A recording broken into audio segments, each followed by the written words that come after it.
सुरू केला त्यामागे काही हेतू आणि काही उद्दिष्ट आपण डोळ्यासमोर ठेवलेली होती.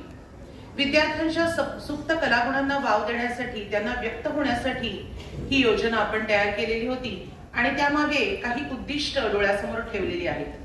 औपचारिक शिक्षणाबरोबरच अनुभव शिक्षणाद्वारे विद्यार्थ्यांचे व्यक्तिमत्व विकसित करण्याचा प्रयत्न करणं, अनुभव शिक्षणातून विद्यार्थ्यांमध्ये उत्साह आणि आत्मविश्वास वाढवणं, संवेदना, भावना, कल्पना आणि विचार यांनी विद्यार्थ्यांना समृद्ध करणं, विद्यार्थ्यांमधील जिज्ञासू वृत्ती वाढवणं, ग्रहण क्षमतेत वाढ करणं, या सगळ्या उद्दिष्टांना पुढे ठेवून आपण हे कला कौशल्य विकसन प्रकल्प आपण हाती घेतलेला आहोत आणि गेली अनेक वर्ष हा यशस्वीपणे आपण पूर्व माध्यमिक विभागामध्ये राबवत आहोत. यामध्ये आपण विविध कला आणि कौशल्य विद्यार्थ्यांना शिकवत असतो. त्यातील एक भाग म्हणजे चित्रकला. रंगीत खडू, वॉटर कलर यांचा वापर करून विविध प्रकारचे चित्र काढणं, उदाहरणार्थ वारली चित्रकला असेल, निसर्ग चित्र असेल, स्थिर चित्र असेल, व्यक्तिचित्र असेल किंवा मुक्त हस्तचित्र असेल. विद्यार्थी मार्गदर्शक शिक्षकांकडनं उत्तम प्रकारे त्यावर ती कला हस्तगत करताना दिसतात. त्याचबरोबर काळाच्या बरोबर चालायचं म्हणजे संगणक प्रशिक्षणही हवं. त्यासाठी इयत्ता 5वी ते 7वीच्या विद्यार्थ्यांना संगणकाची मूलभूत माहिती, त्या विविध क्षेत्रामध्ये त्याचे वापरले जाणारे उपयोजन, ऑफिस ऑटोमेशन, त्यातील विविध ऍप्लिकेशन, प्रोग्रामिंगची ओळख, 2 प्रोग्रामिंगची भाषेची ओळख, डिझायनिंग, अशी वेगवेगळ्या गोष्टींची अभ्यासक्रम निर्मिती आपण केलेली आहे आणि त्याचं प्रशिक्षण आपण विद्यार्थ्यांना देत असतो. त्याचबरोबर कला सादरीकरणामध्ये इयत्ता 7वीच्या विद्यार्थ्यांना गेल्या काही वर्षापासून आपण छत्रपती शिवरायांची गौरवगाथा यामध्ये छत्रपती शिवरायांच्या चरित्राचा अभ्यास करणं, छत्रपती शिवराय आणि त्यांच्या सहकार्यांवर आधारित विविध लोकगीतं, पोवाडे यांच्या रचना समजून घेणं आणि अत्यंत विरसतेने संचारलेल्या नाट्यमय अशा पोवाड्यांचं अतिशय जोशपूर्ण असं सादरीकरण आज आपण पाहणार आहोत. त्यासाठी आपण अधिक उत्सुक आहोत. त्यानंतर आपण 7वीच्या विद्यार्थ्यांना नाट्य सादरीकरण आणि अभिवाचन याचंही प्रशिक्षण देत असतो. नाट्य सादरीकरणामध्ये विद्यार्थी एक नाटक निवडून त्याची भूमिकानुसार योग्य तो अभ्यास करतात आणि स्पर्धेसाठीही त्याची आपण विशेष तयारी आपण करून घेत असतो. त्याचं प्रशिक्षण विद्यार्थ्यांना दिलं जात असतं. त्याचबरोबर अभिवाचन म्हणजे काय, अभिवाचन नेमकं सादर कसं करायचं, वाचन आणि अभिवाचनामधला फरक नेमका काय आणि त्याचा सराव करून घेऊन त्याचं सादरीकरण आपण आज त्याची एक झलक आज आपण पाहणार आहोत. ह्या सर्व गोष्टींबरोबरच आपण निसर्ग शाळेचंही सादरीकरण आज पाहणार आहोत आणि ह्या सर्व सादरीकरणाबरोबर तुमच्या बरोबरच मीही तितकीच उत्सुक आहे. आपण पुढील सूत्र मयुरीताईकडे देऊयात. मयुरीताई यांनी ती सूत्र स्वीकारावीत अशी मी त्यांना विनंती करते.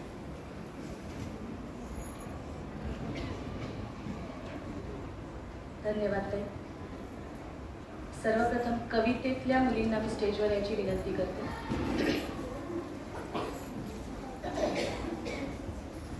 अभिवाचन हा शब्द अभिनय अधिक वाचन या 2 शब्दांपासून बनला आहे. एखादी कथा, लेख किंवा कोणत्याही प्रकारचे लिखाण वाचून दाखवत असताना त्याला वाचिक अभिनयाची जोड दिली की होतं ते अभिवाचन. आपल्या आवाजातील अभिनयातून वाचन प्रभावी आणि उठावदार करणं हे याच्यातून अभिप्रेत आहे. नाटक आणि वाचन याच्या नेमक्या सीमारेषेवर असलेला हा प्रकार म्हणजे अभिवाचन. म्हणजे नाटकातल्यासारखा अभिनय पण नाही करायचा आहे, पण लेखनातलं नाट्य नेमकेपणाने प्रेक्षकांपर्यंत, श्रोत्यांपर्यंत पोहोचवायचं. कायिक अभिनयाची मर्यादा ओलांडण्याची नाहीये, पण वाचनातून कायिक अभिनय सुद्धा दिसायला हवा. वाचिक अभिनय हा तर अभिवाचन या प्रकाराचा महत्वाचा घटक आहे. केवळ कलाकारांसाठी, कलावंतांसाठीच नाही तर उत्तम बोलू इच्छिणाऱ्या प्रत्येकासाठी अभिवाचन ही कला अभ्यासपूर्ण आणि उपयोगी ठरू शकते असं मला म्हणायला इथे आवडेल. जिवंतपणा, जिव्हाळा, जिद्द आणि जिज्ञासा या 4 महत्वाच्या गोष्टी अभिवाचनासाठी गरजेच्या आहेत आणि या सगळ्या गोष्टी वर्षभर वर्गात सराव घेताना आम्ही लक्षात घेण्याचा प्रयत्न केला आहे. अभिवाचनाचे तांत्रिक आणि सादरीकरण असे 2 वेगवेगळे भाग केले आहेत. त्यामध्ये तांत्रिक भाग म्हणजे काय तर सुस्पष्ट उच्चार, महत्वाचं म्हणजे आपण जे वाचतोय ते स्पष्टपणे लोकांपर्यंत पोहोचायला हवं. त्याच्यानंतर श्वासावर नियंत्रण. बऱ्याचदा असं होतं की धाड धाड धाड धाड वाक्य बोललं जातं आणि शेवटचे 2 शब्द घशात जातात. तर तसं नाही आहे. आपला श्वास शेवटच्या शब्दापर्यंत पुरेल आणि शेवटचा शब्दही तितक्याच व्यवस्थितपणे लोकांपर्यंत ऐकू जाईल. हे त्याच्यावर आपलं ह्या प्रकारचं कौशल्य आपण आत्मसात केलं पाहिजे. आवाज पे कुठे आवाज वाढवायचा आहे, कुठे स्वर उंचावायचा आहे, हे व्हॉइस मॉड्युलेशनची तंत्र, याचे काही खेळ, काही नोट्स मुलांकडे तुम्हाला दिसतील. त्याच्यानंतर सादरीकरण, दुसरा भाग. सादरीकरण म्हणजे प्रत्यक्ष, मुळात ही परफॉर्मिंग आर्ट असल्यामुळे त्याचं सादरीकरण हेच त्याचं मूल्यमापन असू शकतं.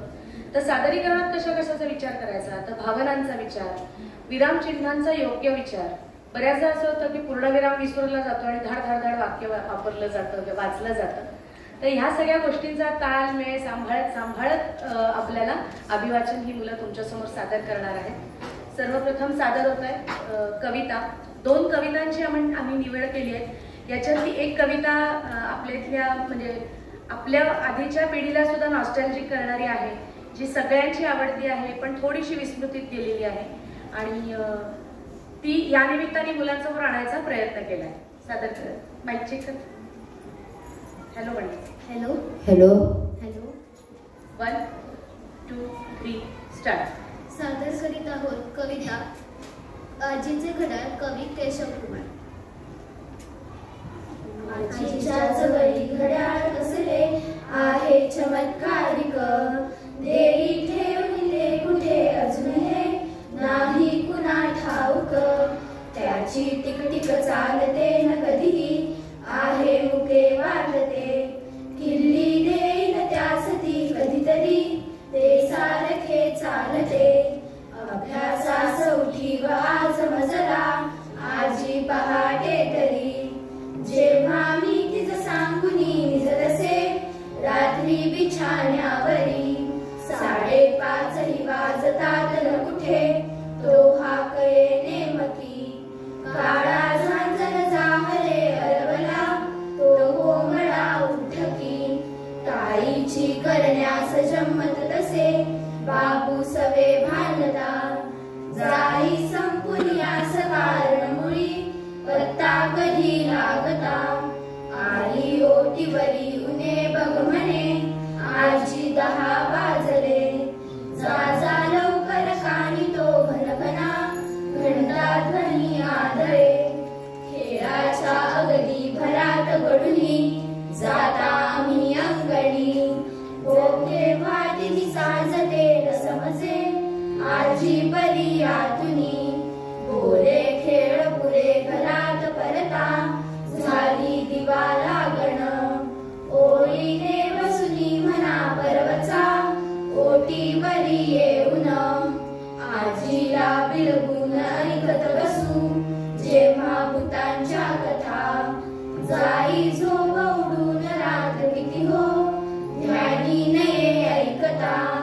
अर्धी रात्र किरे म्हणे उलटली गोष्टी पुरेचा पडा, लागे तो धीडधांग पर्वतीवरी वाजावया चौघडा. सागे वेळ तशाच वार तिथी आजी घड्याळातुनी, थंडी पाऊस ऊनही कळतसे सारे तिला त्यातुनी. मौजेचे असले घड्याळ गडुनी कोठे तिने ठेविले, गाठोडे खडताळ शोधुनी तिचे आलो तरी ना मिळे.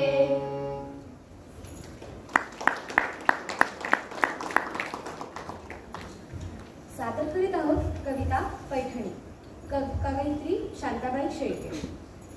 खडताळात एक गाठोडे आहे, त्याच्या तळाशी अगदी खाली जिथे आहे जुने कपडे, तुमच्या टोपडे, शेले आणि शाली.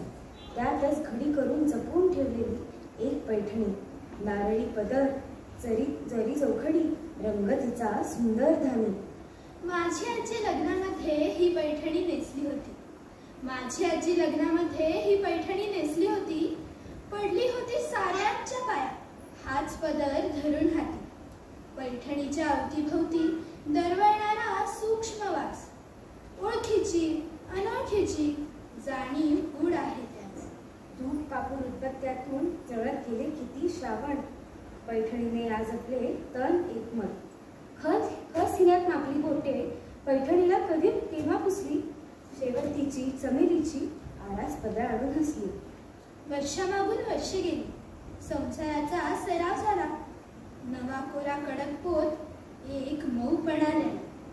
पैठणीच्या घडीघडीतून अवघे आयुष्य उलगडत गेले. अहेरपणी मरण आले. आजीचे माझ्या सोने झाले. कधीतरी ही पैठणी धरते मी उडी करून. मऊ रेशमी स्पर्शामध्ये आजी भेटते मला जवळून. मधली वर्षे गळून पडतात. कालपटाचा जुळतो धागा. पैठणीच्या चौघड्यांनो आजीला माझे कुशल सांगा. आजीला माझे कुशल सांगा. आजीला माझे कुशल सांगा. वा, छान मुली. यानंतर रियालिटी शोच्या मुलांना काय म्हणता येईल की समारंभ साजरा करायची एक वेगळी पद्धत, वेगळा वाईल्डा त्या निमित्ताने आपण काढू शकू अशी मी विनंती पालकांना करून ठेवते. हे सगळे लेख, या सगळ्या आत्ता ज्या काही मुलं गोष्टी वाचतात, छात्र प्रबोधनमधून घेतलेले लेख आहेत. त्याच्यातला काही भाग ही मुलं वाचत आहेत. छात्र प्रबोधन प्रकाशन गेले अनेक वर्ष कुमारवयीन मुलांसाठी जे मासिक प्रसिद्ध करतं, त्याच्यामध्ये मुलांना वाचनासाठी त्यांच्या वयानुसार गोष्टी, लेख अशा गोष्टी, असं साहित्य असतं. त्यातलंच वेगवेगळे प्रकार आम्ही घेतले. एक ललित लेख आहे, एक कविता आहे, त्यानंतर वीररसपूर्ण एक अशी गोष्ट आहे. अशा वेगवेगळ्या प्रकारांचं आम्ही वाचन करणार आहोत. माईक चेक घ्यायचा प्रत्येकाने. लेखिका सैल ललित. हा सुरू झाला उद्याचा दिवस, रियालिटी शोचा दिवस. आई सकाळपासून जाम खुशीत दिसत होती. मला तिने कॉम्पॅक्ट मधली पावडर लावली, जराशी लिपस्टिक लावली आणि म्हणाली, तुला वांग आवडत नाही म्हणून चकली आणि लाडू दिले. वर गरम पाणी पी. मी पण पार्लर मध्ये जाऊन येते. प्रेक्षकांमध्ये माझ्यावर पण कॅमेरा येईल ना. संध्याकाळी 5ला कार्यक्रम सुरू झाला. भाग घेतलेल्या मुलांना नाव पुकरून आधीच त्याच्या मागे बोलावलं. स्पर्धेतील सर्व विद्यार्थ्यांनी स्टेजच्या मागे येऊन थांबावे आणि मग स्टेजच्या अगदी समोरच्या रांगेत आणून बसवलं. कार्यक्रमाचे निवेदक म्हणजे आमच्या गणिताचे सर. ते शब्द पण मोजून बघ. या कार्यक्रमासाठी येताना सुद्धा ते छडी घेऊनच आले होते. जज म्हणून आलेले आमचे हेडसर सुद्धा गणिताचेच. ते संपूर्ण कार्यक्रमभर पंचकोनी चेहरा करून बसले होते. माझ्या आधी एका मुलाने एक जोक सांगितला. हेडसरांच्या भीतीने कोणच हसेना. शेवटी त्यांनी रागाने डोळे वट्टारल्यासारखे करून जोकला हसा म्हटल्यावर सगळे हसले. ते थांबले ना. मग गणिताच्या सरांनी जोरात टेबलावर काठी आपटली. तेव्हा सगळे शांत झाले. आता गाणं स्वाती सावंत असं म्हणून गणित सर 3 सेंटीमीटर हसले. आता यात हसण्यासारखं काय होतं? जाऊ दे. सांग सांग भोलानाथ पाऊस पडेल काय. हे गाणं मी ऍक्शन करून म्हटलं. मुलांनी खूप टाळ्या वाजवल्या. मागची मुलं तर सैराटचं गाणं असल्यासारखी नाचली. गाणं छान झालं स्वाती. तरी सर काय सांगाल? स्वाती गाणं छान झालं तुझं, पण अजून थोडं उभट व्हायला पाहिजे. काय वरचे सूर खूप लागतायत, पण बाकीचे सगळे अधांतरीच आहेत. ते नीट बसव. गाणं कसं असं लंब गोलाकार व्हायला पाहिजे. आणि हो, भोलनाथ म्हणताना जजकडे रोखून बघायचं काही कारण नाही, कारण तू हे मला विचारत नव्हतीस, बरोबर ना? भोलनाथ म्हणजे नंदी बैल, माहिती आहे ना तुला? हो सर. अगं रडू नकोस. मग मला अजूनच रडू आलं. गणिताचे सर अवघड गणित घालून निवांत बसल्यासारखे दिसत होते. मला रडताना बघून माझा धाकटा भाऊ मग डायरेक्ट उडी मारून समोरच स्टेजवर आला आणि ताई म्हणून रडायला लागला. ताई. त्याला बघून आमच्या ग्रुप मधल्या उडीला 4 जणी तडक स्टेजवर आल्या आणि मला म्हणजे 5वीला समजवायला लागल्या. गो मस्त झाला तुझा गाणा. रडतस कशात? गणिताच्या सरांका घाबरलंस काय? टीव्ही वरचे जज भारी असते. हे कसले विलन कसे दिसतात? हो, घराकडे जाऊन अजून प्रॅक्टिस कर. आता हे ग्राहक सगळे आपली रुबाब दाखवण्यासाठी असं करतात. माका बाये खूप आवडला गाणा. काय दिसत होतस फर्स्ट क्लास. अर्धा तास असा रिअल गोंधळ झाल्यावर मी स्टेजच्या मागे गेले. आमच्या क्लास टीचर माझी वाटच बघत होत्या. त्यांनी मला जवळ घेतलं आणि म्हणाल्या, छान रडलीस, म्हणजे गाणंही छानच झालं आणि मग गोंधळही तसा छानच झाला. अगदी रिअल वाटलं, मज्जा आली खूप. तुझ्या धाकट्या भावाने पण आयत्या वेळेला मस्त परफॉर्मन्स दिला, एकदम सरप्राईज. हे बघ स्वाती, सेम असा शो टीव्हीवर व्हायला पाहिजे. बघ, एका दिवसात महाराष्ट्रात फेमस होशील तू आणि तुझ्या बरोबर आम्ही सगळेही. मी घरी गेले तर आई माझ्या लहानपणीच्या आठवणी आरशासमोर उभी राहून म्हणत होती, नमस्कार, मी स्वातीचे. आमच्या स्वातीला की नाही लहानपणापासूनच गाण्याची खूप आवड. आई, अगं आई, मी हाक मारली पण तिचं माझ्याकडे लक्षच नव्हतं. मी मोठी झाल्यावर तिला माझ्या लहानपणाबद्दल विचारतील म्हणून ती आत्तापासूनच तयारीला लागली होती. म्हणजे आईला माझ्याबद्दल इतकी खात्री आहे. बाप रे.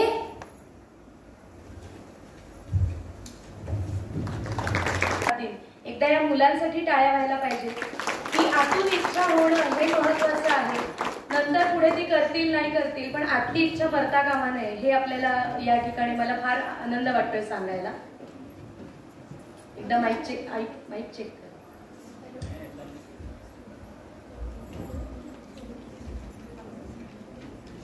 विजय देवजो. नमस्कार. इथे असे कोणी आहे का की ज्यांनी आयुष्यात एकदाही डिस्कव्हरी चॅनल पाहिला नाही? बऱ्यापैकी संख्या शून्य झाली. मग तुम्ही त्यात वाघाची शिकार आणि हरणाची झुंज कित्येकदा पाहिली असेल. हे वाचनही काही तसेच आहे. हे अभिवाचन आहे वाघाशी झुंज. या वाचनात कॉर्बेट नॅशनल पार्क या अभयारण्यात घडलेली ही एक अत्यंत रोमहर्षक व चित्तथरारक सत्यकथा. अलीच्या हाताचे ठोसे बसल्यामुळे तो क्षणभर गांगरला. तरीही बसत असलेला तो वाघ काही क्षणांनंतर सावध झाला आणि त्यानं चिडून आपल्या पंजाचा एक फटकारा अलीच्या तोंडावर मारला. तो चुकवण्याकरता अलीनं आपला चेहरा पटकन मागे नेला. तरी तो फटकारा त्याच्या चेहऱ्यावर ओझरता बसला आणि त्याच्या डाव्या डोळ्याची वरची पापणी फाटून खाली लोंबू लागली. डावी भिवई चिरली आणि खालचा ओठही फाटला. रक्ताच्या धारा वाहू लागल्या. आपल्या चेहऱ्याचा बचाव करण्यासाठी अली पालथा पडला. तेव्हा वाघानं आपल्या कराल जबड्यात त्याची पाठ पकडून त्याला उचललं आणि जमिनीवरील गवतातून फरफटत नेऊन त्याला काही अंतरावर पुन्हा खाली टाकलं. आपला तिखट प्रतिकार करणाऱ्या त्या विलक्षण भक्षाकडे अलीकडे तो क्रुद्ध नजरेने पाहू लागला. आतापर्यंत घडलेल्या सगळ्याच गोष्टी इतक्या आकस्मिक इतक्या वेगानं होऊन गेल्या होत्या की अलीला ओरडण्यासही फुरसत मिळाली नव्हती. पण वाघाच्या रूपानं प्रत्यक्ष मृत्यूच आता समोर उभा ठाकलेला पाहून आता मात्र तो थरला आणि मोठ्यानं किंचाळला, कुतुबाई, वाघानं माझ्यावर हल्ला केला आहे, लवकर ये आणि मला वाचव. काही अंतरावर असलेल्या कुतुबला त्याचे शब्द ऐकू आले. त्याला वाटलं की अली उगीच चेष्टाच करतो आहे. प्रत्युत्तराला तो उलट ओरडला, उगाच चेष्टा करू नकोस. चटपट आपलं काम संपव आणि इकडे आपल्याला परत जायचंय. त्याच वेळी त्याच्या हत्तीनीला मौलीला वाघाचा वास आला. भितरून ती एकदम वळली आणि पाठीवरल्या कुतुबसह पळू लागली. तिचं ते वर्तन पाहून कुतुबला काहीतरी धोका असल्याची एकदम जाणीव झाली आणि मौलीच्या कंठस्थळात अंकुश टोचून त्याने तिला काबूत आणली. तिला वळवून अलीचा आवाज आला होता त्या दिशेने तो झपझप निघाला. उंच गवतांमधून घुसत गवताची वाट छेदत मौली पुढे पुढे जाऊ लागला. वाघाला पळवून लावण्याच्या दृष्टीनं कुतुब मोठ्यानं अशा आरोळ्या मारू लागला. शेरू वाघाला आपल्या दिशेनं येत असलेल्या हत्तीनीची चाहूल लागली. तसे अलीला तिथेच सोडून तो एकदम बाजूला पळाला. त्याच क्षणी कुतुब मौलीसह त्या ठिकाणी येऊन पोहोचला. पळून जाणारा वाघ आणि समोर घायाळ होऊन पडलेला अली दोन्हीही त्याच्या दृष्टीस पडले. अलीला सोडून पाहिलेला वाघ काही अंतरावर असलेल्या एका झाडीत थांबून मागे वळून अलीकडे पाहत होता. कुतुबनं मौली हत्तीनीला पुढे नेलं आणि झाडीत थांबलेला वाघ आणि जमिनीवर पडलेला अली यांच्या मधोमध नेऊन तिला उभं केलं. रक्तबंबाळ अवस्थेतल्या अलीला बघून तो हादरूनच गेला. कुतुब साह्याला येईपर्यंत अलीनं सगळ्या देवांचा धावा चालवला होता. या अल्लाह, या खुदा, हे राम, हे रहीम, हे मोरघाटी मधल्या वीर काळू सय्यदा, मला वाचवा. झाडीत उभा असलेला शेरू वाघ पळाला. दोनदा अलीकडे जाण्याचा प्रयत्न त्याने केला केला, परंतु मध्ये पहाडासारखा उभ्या असलेल्या मौलीला पाहून तो परत फिरला आणि झाडीत जाऊन उभा राहिला. कुतुब मौलीसह सहाय्याला आलेला दिसताच अलीची बचावाची आशा पालवली. तो मोठ्यानं ओरडला, कुतुब, खाली उतर आणि माझ्या मदतीला ये. नाही अली, मला खाली उतरता येणार नाही. वाघ पलीकडे झाडी थांबला आहे. दोनदा तो तुझ्या दिशेने येऊन माघारी फिरला आहे. शिवाय गोमतीलाही तू झाडाला बांधून ठेवला आहेस. तिला मोकळं करायला हवं. पण माझा डावा हात निकामी झालाय रे. तिचं साखळदंड मला सोडवता येणार नाही. तू खाली उतरून माझ्या मदतीला ये.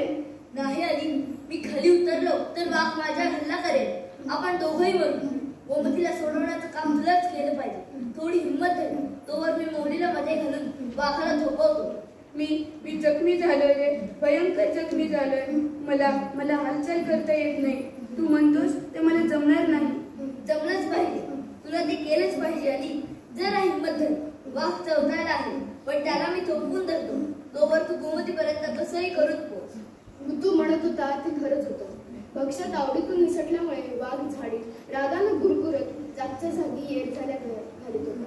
कुतुबची असहाय्यता लक्षात आल्यावर अलीनं सगळी हिंमत एकवटली आणि जमिनीवरून कष्टानं सरपटत तो गोमती हत्तीला जिथं बांधलं होतं त्या दिशेला निघाला.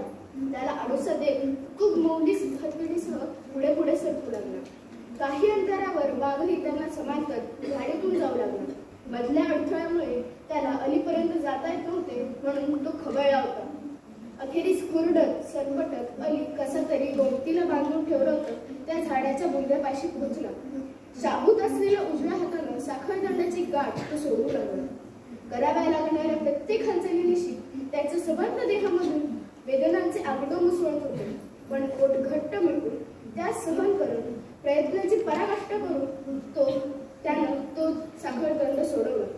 झाडाला बांधलेला पाय मोकळा होताच गोमती हत्तीनं मोठ्यानं गर्जना केली आणि ती एकदम कटकन पडली. आता ही घाबरून पळत सुटणार अलीच्या मनात आलं, पण त्याचा अंदाज चुकीचा ठरला. ती आणि हत्ती जागीच स्थिर उभी राहिली. कुतुबनं मग तिला पुढले पाय टेकून आपलं मस्तक खाली झुकवण्याची आज्ञा दिली. तिनं त्याप्रमाणे केलं.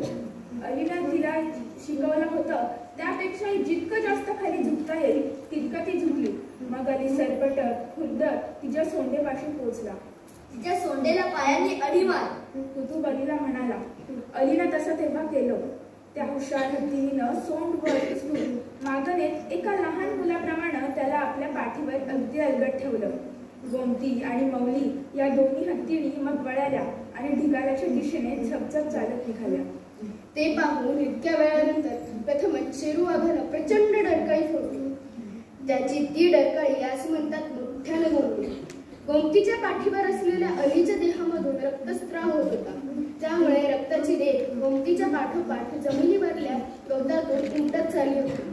शेरू वाघ रागानं गुरगुरत त्या रक्तरेषेच्या अनुरोधानं दोन्ही हत्तींच्या मागोमाग येऊ लागला. त्यांच्या मागे साधारण 15 मीटर वरून तो त्यांचा पाठलाग करू लागला. त्याला पिटाळून लावण्यासाठी कुतुब मोठमोठ्यानं अशा आरोळ्या ठोकू लागला. दोन्ही हत्तींनी आता वेगानं निघाल्या. वाघानं सुमारे 1.5 किलोमीटर पर्यंत त्यांचा पाठलाग केला, पण पुढे जंगल विरळ बनल्यावर तो माघारी वळला आणि झाडीमध्ये घुसत नाहीसा झाला. त्यानंतर सतत पाऊण तास मार्गक्रमण केल्यावर इमानदार आणि प्रामाणिक अशा गोमती हत्तीनं आपल्या ढाळा उघडण्याला सुभेदार अलीला ढिकाला इथल्या इस्पितळात घेऊन पोहोचवलं. तिथल्या कुशल शल्यचिकित्सकांनी अलीवर तातडीने उपचार केले. शेरू वाघानं त्याला इतकं जायबंदी केलं होतं की त्याला 70 टाके पडले. पुढे त्याला 6 महिने इस्पितळात राहावं लागलं. ठणठणीत बरा झाल्यावर माहूत म्हणून आपल्या कामावर कॉर्पेट पार्कमध्ये तो पुन्हा रुजू झाला तेव्हा त्याला एक आनंदाची बातमी समजली. मेलेल्या म्हशीचं आमिष लावून शेरू वाघाला त्या घटनेनंतर लवकरच पिंजऱ्यात पकडण्यात आलं होतं. त्याची रवानगी कानपूरला प्राणी संग्रहालयात केली गेली होती. बलवत्तर नशीब आणि पराकाष्ठेचं ध्येय यामुळे माहूत सुभेदार अली वाघाच्या नव्हे साक्षात मृत्यूच्या जबड्यातून जिवंतपणे परत आला होता. त्या प्राण संकटाच्या वेळी त्यानं ज्या ज्या देवांचा धावा केला होता त्या सर्व देवांच्या तीर्थस्थानांना त्यानं भेट दिल्या. केवळ सुदैवानच अली वाघाच्या हल्ल्यातून बचावला. वाघाचा वावर असलेल्या प्रदेशांमध्ये कितीही काळजी घेतली तरी ती कमीच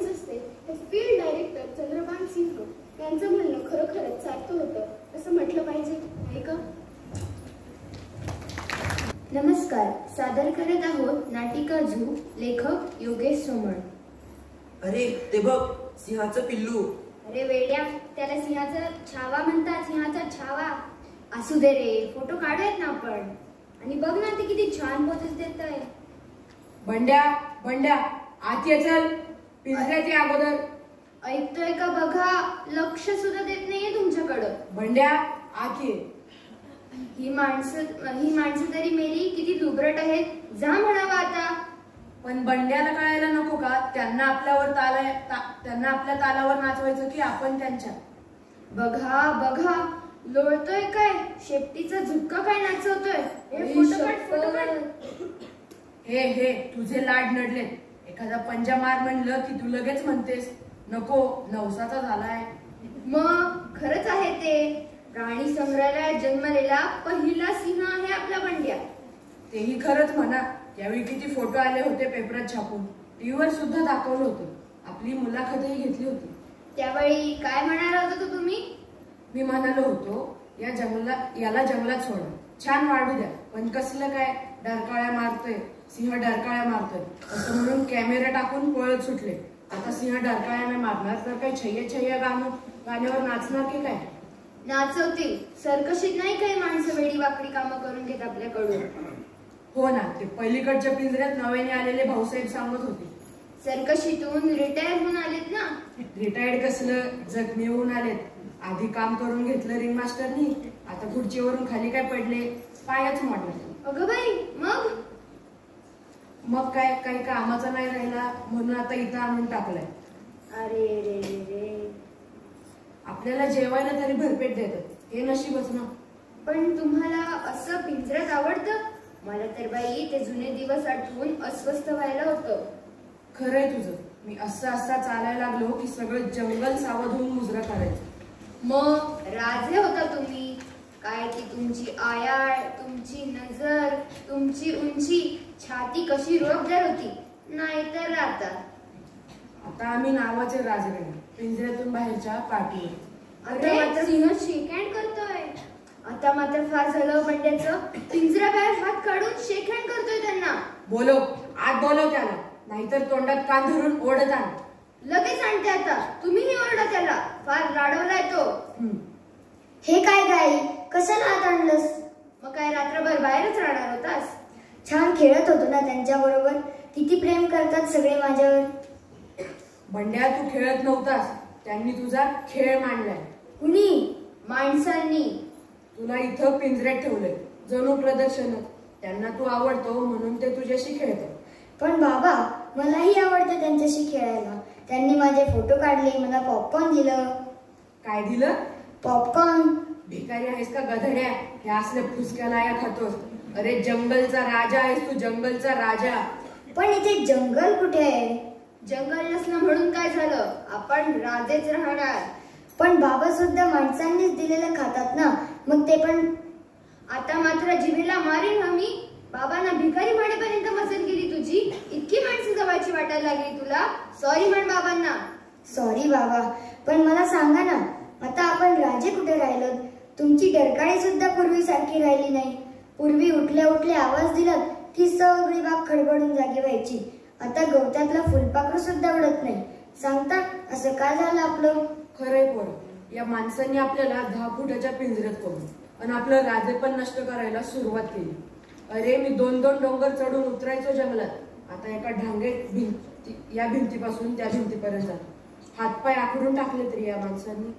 पण बाबा, माणसांनीच तर आपल्याला जिवंत ठेवलंय ना. तेच आपल्याला जेवण देतात ना. अरे गुलामाला रोज पकवानं घातली तर तरी ती त्याला कशी गोड लागणार?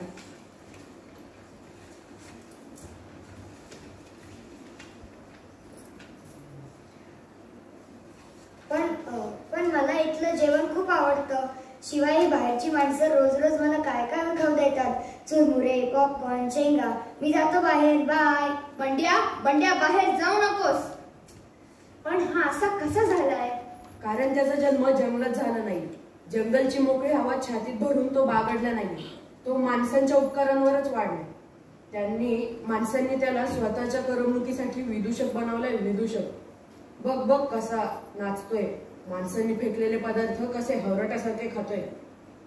बापरे, सिंह डरकाळ्या मारतोय. तुम्ही आरडाओरडा नका करू. बघा, सगळे घाबरले. घाबरायलाच पाहिजे. हा वनराजाचा आवाज आहे. राजपुत्राला विदूषक बनवता अंगावर येऊ का तुमचं? अगं बाई, पहिली काही माणसांची पिल्लं दगड मारतात बंड्याला आणि आपल्याला. दगड मारतात ती छोटी गाठी. जंगलच्या राजाला दगड मारतात. तुम्ही आज जा बरं. पिसाळली ही माणसं. बघा बघा कसे दात काढतात सगळे. आई ग. अगं बाई, रक्तपण येते बंड्याच्या डोळ्यातून. बंडू ये बाळा. आई ग, मारलो माझ्या पोराला. ये बाळा, पड इथे पड.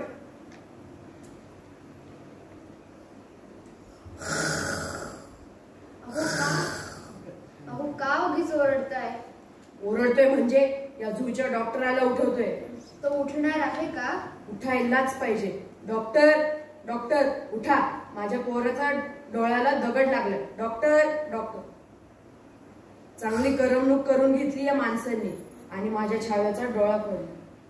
अहो फार रक्त वाहतंय हो. आणि बंड्या बेशुद्ध पडला बहुतेक. बंड्या. त्या माकडिनीला सांगतो झाडाचा पाला आणायला. तिलाच सांगा लेप लावायला. ती छान करते लेप वगैरे. माकडीन वहिनी, जरा तुमच्या पिंजऱ्याच्या खिडकीतून हात घालून झाडाचा पाला काढता का हो? हो काढेल की. थांबा, मीच काढतो. माझा हात पुरेल. पाहिलं मी आत्ता, पण आपल्या पिल्लांनाही कळायला नको का? हो ना, जायचं कशाला माणसांजवळ? ती कशी एक माहितीये ना. तरी आपण पिंजऱ्यात आहोत म्हणून बरं.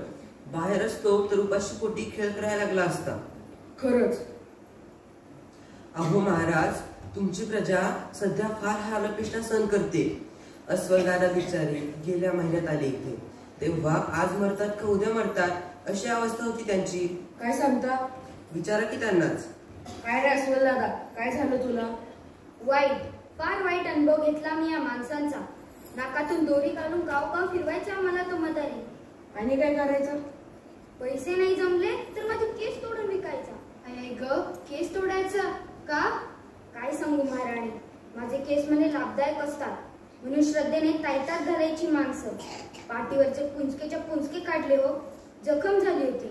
मग त्या राक्षसाच्या तावडीतून सुटलात कसे?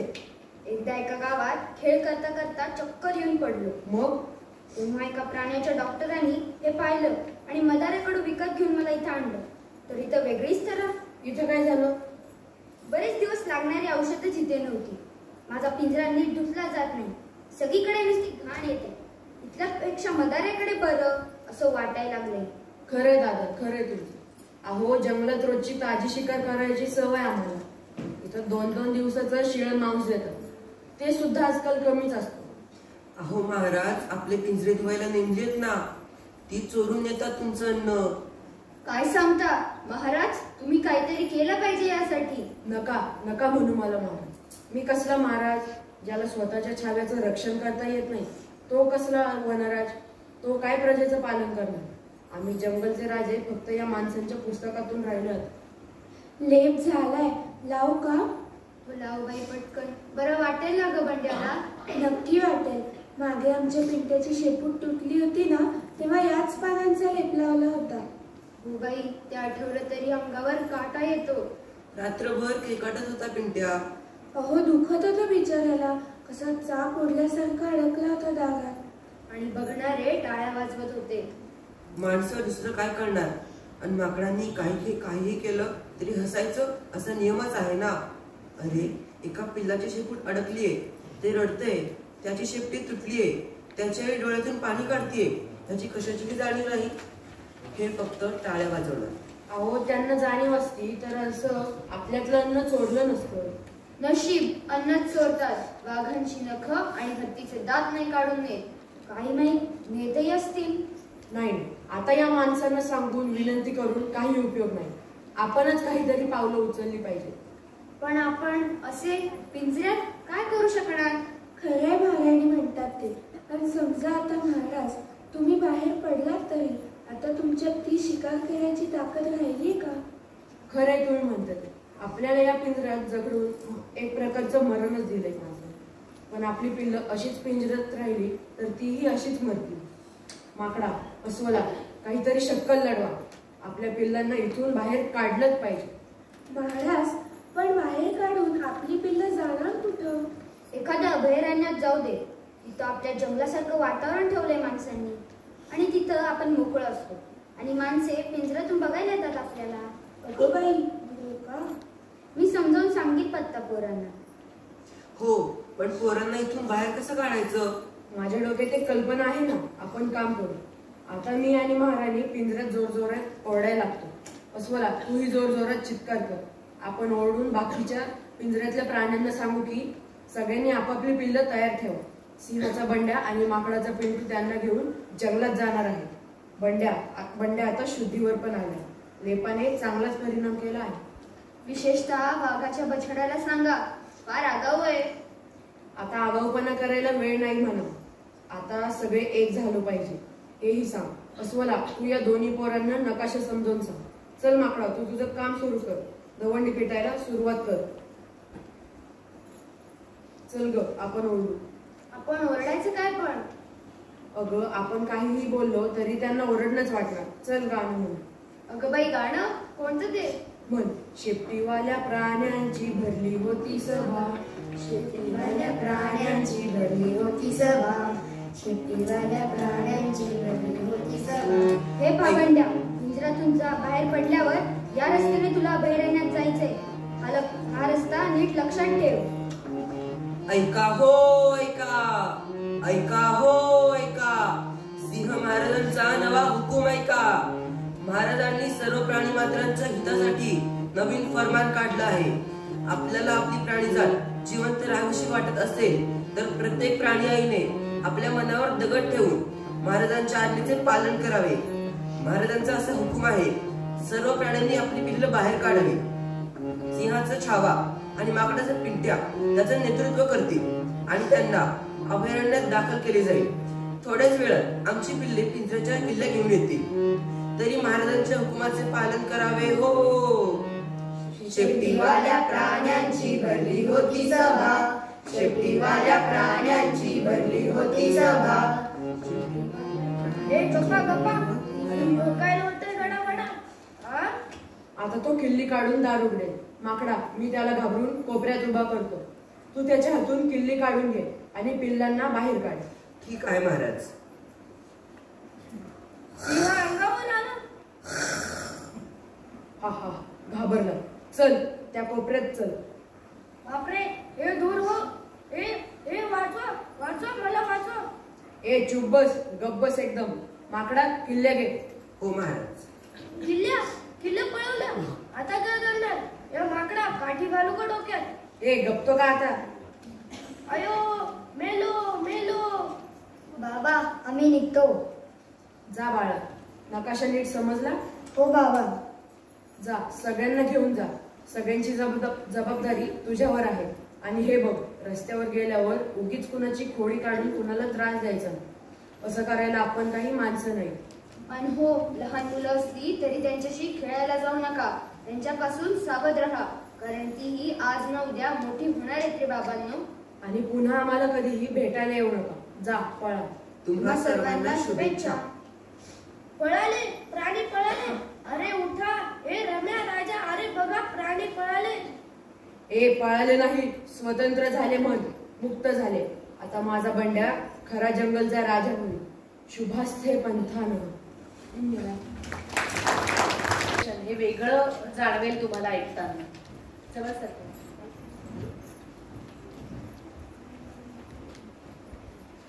अभिवाचन ना ऐकलेली गोष्ट.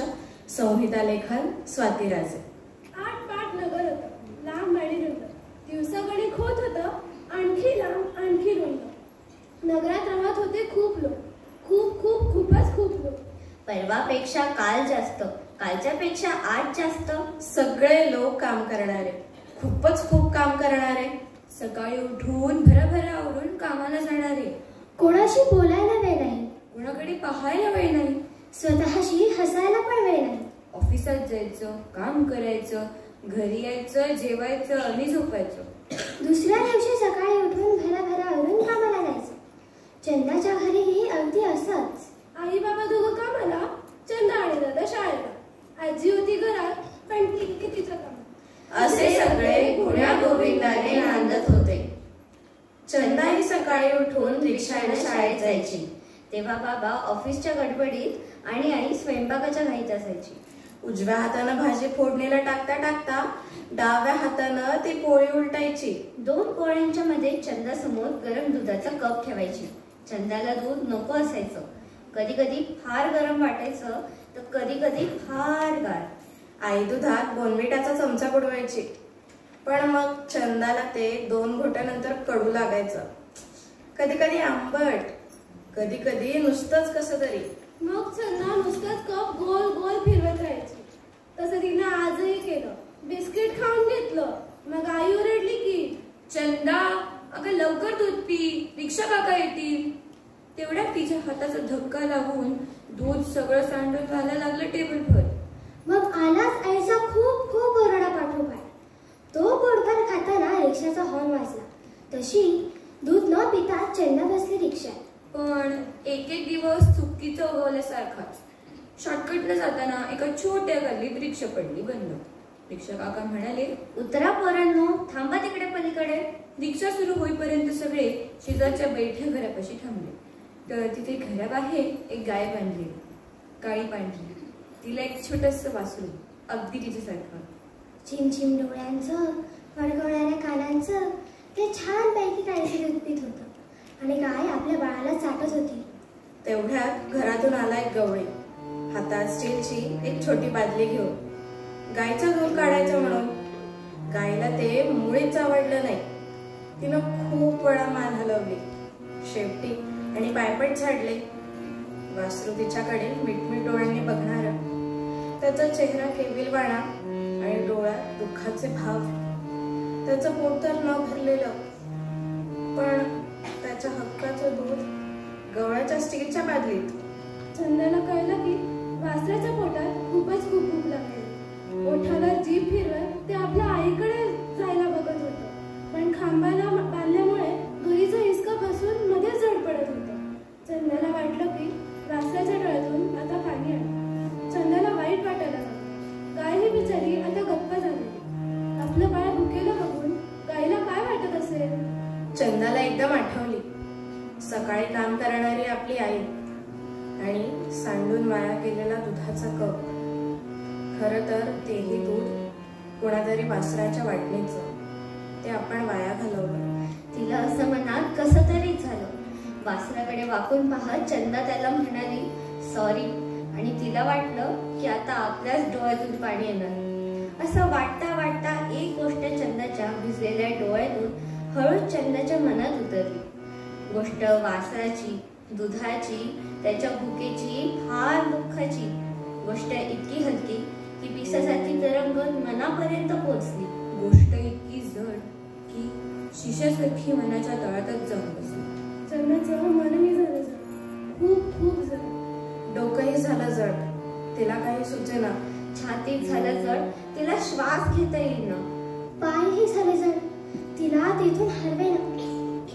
नाही नाही नाही, ही गोष्ट मनातून बाहेर काढायलाच हवी. तेवढ्यात रिक्षा झाली सुरू. जड जड जडपणानं चंदा म्हणाली काकांना, काका आत्ता काय झालं. काका म्हणाले, चला चटकन रिक्षात बसा, आधीच झालाय उशीर. शाळेत पोहोचायला उशीरच झाला. भूगोलाची पुस्तकं उघडी. सगळी मंडळी शोधत होती वर्गातल्या मोठ्या नकाशावर. लंडन, न्यूयॉर्क, दिल्ली आणि चेरापुंजी. पण चंदाच्या डोक्यात गोष्ट इतकी पसरलेली की डोक्यापासून मनापर्यंत, नाकापासून कानापर्यंत सर्दीच सर्दी झाल्यासारखी की तिनं ग्रीनविच ऐवजी ठेवलं विषुववृत्तावर बोट. ई बाई, ते शून्य अक्षर दाखवते. कोणीतरी ओरडलं आणि सगळा वर्गच हसला. असं काय झालं बरं आपल्याला. चंदानं हलवलं डोकं. एकदा दोनदा, पण गोष्ट काही हलेच ना. जोरानं घेतला श्वास आणि सोडला, पण गोष्ट जागा सोडेना. मग चंदानं प्यायलं पाणी. वॉटर बॅगेतून बाकाखाली वाकून. तरीही बरं वाटेना. मनात शिरलेली ही गोष्ट बाहेर काढायलाच हवी. तिने शेजारच्या मैत्रिणीकडे पाहिलं तर ती शास्त्राची आकृती काढण्यात गुंग. पुढचा तास मराठी व्याकरणाचा. विभक्ती प्रत्ययांची कोशिंबीर कालवताना चा ची चे, चे चा चे चिवडताना डोकं झालं आणखी जड. डबा खायची सुट्टी आली. कधी एकदा मैत्रिणीला गोष्ट सांगते असं होतात चंदा म्हणाली, ऐक ना ग, आज काय झालं, एक दिसलं गाईचं वासरू, त्याला लागली होती भूक. मैत्रिणीच्या हातात होता पिझ्झाचा तुकडा. दुसऱ्या चंदाच्या तोंडात कोंबत म्हणाली, खाऊन तर बघ, घराजवळच्या नव्या रेस्टॉरंट मधला आहे आणि केक पण आहे माझ्याकडे. तोंडातल्या पिझ्झाच्या तुकड्याबरोबर चंदाला लागला ठसका. पण इतका जोराचा ठसका लागूनही गोष्ट बाहेर आलीच नाही, उलट आणखीच बसली आत अडकून. धन्यवाद. कथा दुर्गे दुर्गटभारी. लेखक डॉक्टर प्रदीप आवटे. मित्रांनो, प्रथेनुसार परंपरेनुसार चालत आले म्हणून त्यामागचा उद्देश शास्त्र समजून न घेता तुम्ही प्रथाच अनुकरण करता का हो? एखादी गोष्ट किंवा घटना आपल्या बुद्धीच्या तर्काच्या बळावर तपासून बघण्याची सवय तुम्हाला आहे की नाही? वयानं तुमच्या जेवढा असलेल्या या कथेतील आपल्या मैत्रिणीला आहे हो सवय. तिच्या या स्वभावामुळेच आपल्या अंधश्रद्धाळू दादाचं मन तिनं कसं वळवलं, त्याकरता या दुटुकीनं कोणती युक्ती योजली जाणून घेऊया या सोबतीच्या कथेतून. शाळेचा टोल पडला आणि समधी पोरं विजेच्या वेगानं शाळेच्या बाहेर पडली. नेताजी सुभाष विद्यालय दिवे घाटमधील नामी शाळा. शाळा पारेवाडी स्टेशनला आपण आजूबाजूच्या 4-5 खेड्यातली पोरं शाळेला यायची. कधी जिपड्यानं कधी चालत. पोरांची शाळेची वारी चालूच असायची. राणी आणि भावड्या दप्तराचं बरं सांभाळत चालत होते. राणी 9वीला तर भावड्या 8वीला. राणी दर वर्षाला तिन्ही तुकड्यांना पहिला नंबर कधी सोडायची नाही. वर अजून शाळेच्या खो-खोची टीमची कॅप्टन. भावड्या तसा भोळा गड. पोरं कायम त्याची चेष्टा करायची, पण भावड्या कधी चिडायचं नाही. भावड्या शाळेत रमायचा, मन लावून अभ्यास करायचा, पण स्वभावानं लय वेगळं. नुकताच पाऊस पडून गेलेला. पाऊस म्हणजे कसला, नुसता शिडकावा. त्याच्यामुळं मातीचा मस्त वास समदीकडे घमघमत होता. राणी आणि भावड्यानं गप्पा मारत रेल्वेची केबिन मागे टाकली आणि महादेव नवल्याच्या घरावरनं रघुकोटाच्या वस्तीला पोहोचले. तो एकाएकी वारा पिऊन भिर भिर झालेलं कोण भावड्या आणि राणीच्या पुढ्यात येऊन उभं राहिलं. दुरक्या नजरेनं भावड्याकडे पाहत गुरमीत अंबरलं. राणी खोंडाला वाट देत बाजूला वत चालू लागली. हात धरून भावड्याला बाजूला घेणार तर भावड्या खोंडाला घाबरून उलट्या दिशेला धावतच सुटला. मातीच्या वासानं सैरबैर झालेलं कोण भावड्या पळताना बघून अजूनच भाव चढलं आणि भावड्याच्या मागच धावू लागलं. भावड्या भावड्या थांब, आरोगी कशा पाय पळतोयास? राणी त्याला थांबवत होती, पण भेदरलेला भावड्या आणखीनच पळत होता आणि भावड्या पळतोया म्हणून कोण बी त्याच्या मागं पळत होता. पळून पळून भावड्या धापा टाकायला लागला. रस्त्याच्या बाजूला कोणाचा तरी समाधीचा चौथरा होता. भावड्याने त्या चौथऱ्यावर उडी मारली. खोड त्याच्या मागोमाग चौथऱ्या पुढं उभं होऊन खाली मान झुकून धडक मारायच्या पोजमध्ये.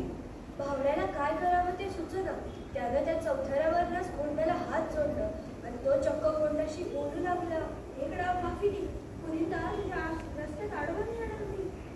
खोड पुरं गुरपीट दुरबलं तसं भावड्याचं खाली लपकर हल्लं. आय एम सॉरी रे, आय बेग युअर पार्डन. भावड्याला शिंदे सरांच्या तासाला शिकलेलं इंग्रजी आठवू लागलं, पण या साहेबाच्या भाषेचाही कोंडावर काय परिणाम झाला नाही. ते तसंच उभं राहिलं. तवर तिथं राणी पोचली. आजूबाजूची शेतातली मंडळी ते पाहून फिदी फिदी हसत होती. अरे पोरा, कोंडाला घाबरले बाय. अरे कसं भेदरले बघ. बघ. त्या सगळ्या बघ्याच्या गर्दीतनं राणी पुढे झाली आणि खोंडाजवळ पोचली. तिनं मायेनं खोंडाच्या पाठीवरनं हात फिरवला आणि हलक्या हातानं त्याला 2 शिंगाच्या मध्ये खाजवलं. खोंड एकदम शांत झालं आणि राणीचा हात ते आपल्या खरबरीत जिभेनं चाटू लागलं. धापा टाकणाऱ्या भावड्याच्या घामेजल्या चेहऱ्यावर एकदम असं फुटलं. सूर्यफुलासारखं पिवळं धम्म. भावड्या उतर खाली, इंग्रजीत बोलाया. कोण काय शाळा शिकले व्हय? राणी खुदकन हसली. भावड्या वरमला. समजा प्रकार बघणारी धुरपा म्हणाली, बघितलं नवं म्हणा या पोरीची जात, पण 2 मिनिटात कोण शांत केलं की नाही तिनं. राणीला धुरपा मावशीचं बोलणं आवडलं नाही. पोरगा आणि पोरगी कशा पायी वेगळेपणा करतात हे लोक. म्हण पोरीची जात. राणी घरी पोहोचली. शिरली तर ओसरीवर शिवादादा बसला होता, पण तो कसल्याशा विचारात डुबला होता. शेजारच्या खोलीत दप्तर ठेवून राणी हातपाय धुवायला परसदारी गेली तर रखमान वैशाली वहिनीची कुलपूत चालली होती. वहिनी साहेब, नका विचार करू दादा, उगी डोसक्याला फुगा लागतो माणसाच्या. रखमा बोलत होती, पण वैशाली वहिनी काळजी बोलत नव्हती. पण तिचा पुंजल्यासारखा आवाज येत होता. म्हणजे नेमकं काय झालं होतं? अहो, आता दादासाहेबांची इच्छा आहे, तेसनी पोरगाच हवाय. राणी हुशार तर म्हणता ताक भात वळखल्याने तिच्या डोक्यात लगेच प्रकाश पडला. डॉक्टरांनी मुलगी आहे म्हणून सांगितलं. आता दादा ही मुलगी नको म्हणतो. म्हणजे शाळेच्या बाई म्हणतात तसं स्त्री भ्रूण हत्या की काय? रात्री आईजवळ झोपल्यानंतरही तिच्या डोक्यात तोच विषय होता. आता काय करायचं बाई? समद्याने त्याला समजवलं, त्याला इस्टेटीला वारस पाहिजे, वंशाला दिवा पाहिजे. म्हणतो मी आज सरपंच आहे, मला अजून मोठं व्हायचंय, माझी गादी चालवाया पोरगा नको. आई बोलते, अगं पण या समध्या गोष्टी काय पोरगी करू शकत नाही, पार पंतप्रधानापासून. अगं ते समद खरं, पण त्याला पटलं पाहिजे ना. तू झोपू घे, उद्या रखमा येणार नाही, भांडी जाडलोट करून छान शाळा गाठायची तुला. आई बोल. आईने तिला गप केलं. आणि रखमा काय येणार नाही उद्या? उद्या पुनव नाही का? उद्या अंजकर यायची, आपल्या गावदेवीची मोठी पूजा असते, विसरली का? त्या तयारीमुळं तिला उद्या येळ नाही. गेल्या वर्षीची पुनवच्या देवीची पूजा तिला आठवली. समद गाव लोटलेलं तेव्हा विचार करता करता ती झोपी गेली. पण शिवादादाचं मन कसं वळवायचं याची उगत तिला घावली होती. दुसऱ्या दिवशी आईची मिनतवारी करून तिने शाळेला दांडी मारली. घरकामाचं आणि देवीच्या उत्सवाचं निमित्तच होतं. घरकाम झालं मैत्रिणीकडे जाऊन येते असं सांगून रखमाबाईच्या घरी आली. रखमाची जाऊ शांता आणि रखमाबाई दोघीही घरकामात गुंतल्या होत्या. शांताबाईशी काहीतरी बोलून राणी घरी आली. सांच्याला सगळं गाव देवीच्या देवळात लोटलं होतं. गावचे सरपंच शिवाजीराव मोरेंच्या हस्ते देवीची पूजा होणार होती. शिवाजीराव मोरे उर्फ शिवादादा कडक पोशाखात मंदिरात हजर होता. राणीचं अख्खं घर तिथेच होतं. राणी बाहेर वरड्या घेऊन आराधीने बसल्या होत्या. त्यात शांताबाई पण होत्या. मंदिरापुढली दीपमाळ दिव्यांनी तेजाळली होती. शिवादादा म्हणजे अंकर यायचा निस्सीम भक्त. त्याच्या हस्ते देवीची पूजा झाली आणि आप्पा गुरुवाच्या खणखणीत आवाजात दुर्गे दुर्गड भारी तुझवीण संसारी ही देवीची आरती सुरू झाली. दुर्गड भारी तुझवीण संसारी, अनाथ नाथे अंबे करुणा विस्तारी. सारे गावकरी तल्लीन होऊन आरती म्हणत होते, टाळ्या वाजवत होते. आरती संपायला आणि एकच गोंधळ व्हायला गाठ पडली. शांताबाई घुमू लागल्या होत्या. तोंडातून असे आवाज निघत होते. शांताबाईच्या अंगात अंकारी आली. लोकांमध्ये कुजबूज झाली.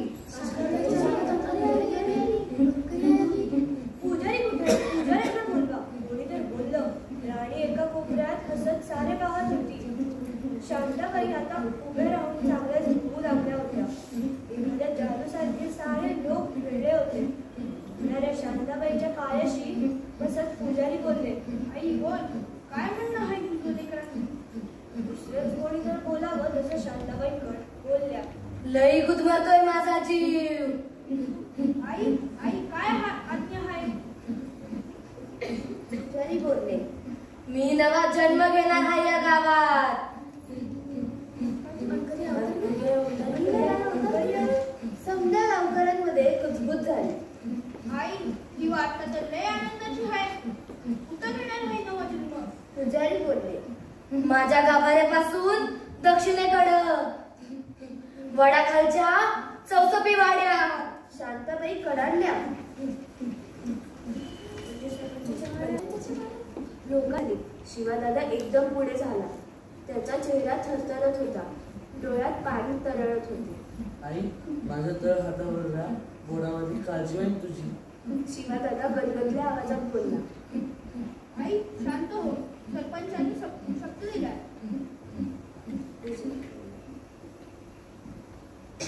आणि मग शांताबाईचा बोलणं हळूहळू शांत झालं. देवी समोरच्या मंडपात त्या बऱ्याच वेळ निश्चित पडून राहिला. कोपऱ्यात उभी असलेली राणी स्वतःशीच पुटपुटली. सगळा गाव देवळाच्या आवारात जमला होता. आप्पा गुरुवांच्या डोळ्याला धारा लागल्या होत्या. मंडळी, बेजुरून करून राहिलो आपण आपल्या लेकी बाईवर. अरे केवळ सरपंचाच्याच घरात जन्माला येणारी लेख नव्हतं, तर प्रत्येक घरात जन्माला येणारी लेख म्हणजे आई अंकारीचा अवतार आहे बघा. आपल्याला इसर पडला याचा. डोळ्यांवर झापडं बांधली आपण. बाबांनो, योग्य वाचून दुर्गतीच होणार आपली.